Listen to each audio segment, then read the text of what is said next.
Quand je vois que le Seigneur nous a sortis de la misère, Seigneur Jésus, c'est la plus belle chose. Amen. Moi, j'avais vraiment un foyer de paix, j'avais un foyer qui était tourmenté. Dans le monde où je sais que je me suis. J'ai grandi dans une famille catholique. Et puis, c'était les traditions et les coutumes chez nous. Mais on n'avait pas cette paix. On essayait de chercher cette paix dans le monde, mais on ne l'avait pas. Et moi, j'ai grandi comme ça. Et puis, à l'âge de 16 ans, comme vous avez pu écouter mon compagnon, j'ai formé un foyer très jeune. Et mon foyer, ça a été un foyer de misère totalement. Mon compagnon, c'était une personne qui avait des liens dans le monde, de très gros liens. Et il me rendait malheureuse, il me faisait souffrir.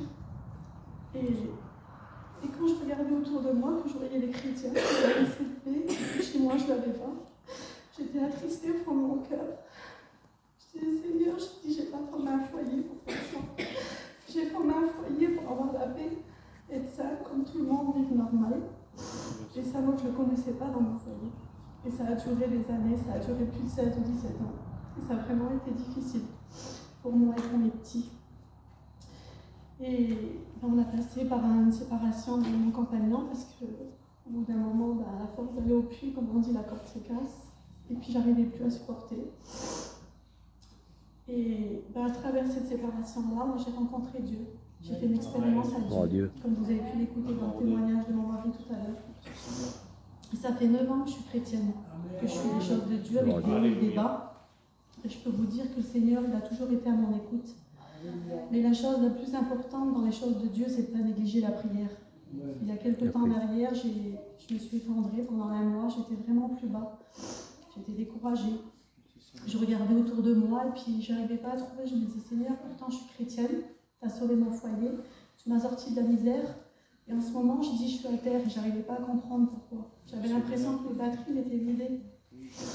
Et puis, avec mon compagnon, on n'a pas fait grand-chose, on a été rendre visite à ma belle-mère à l'hôpital et avant d'aller rendre visite à ma belle-mère à l'hôpital, on a été voir mes cousins et mes cousines qui se trouvent au Yéna sur la place.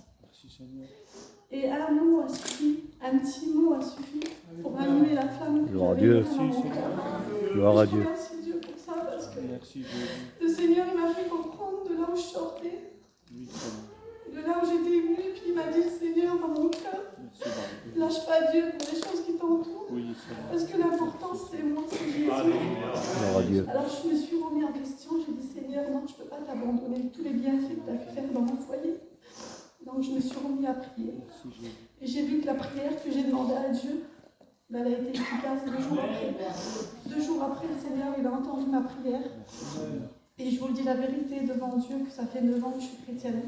Moi, ma famille était contre les choses de Dieu. Je me suis baptisée en cachette de mes parents, mes frères et sœurs, parce que mes frères, c'est un musulman. Mon mari aussi suivait l'islam.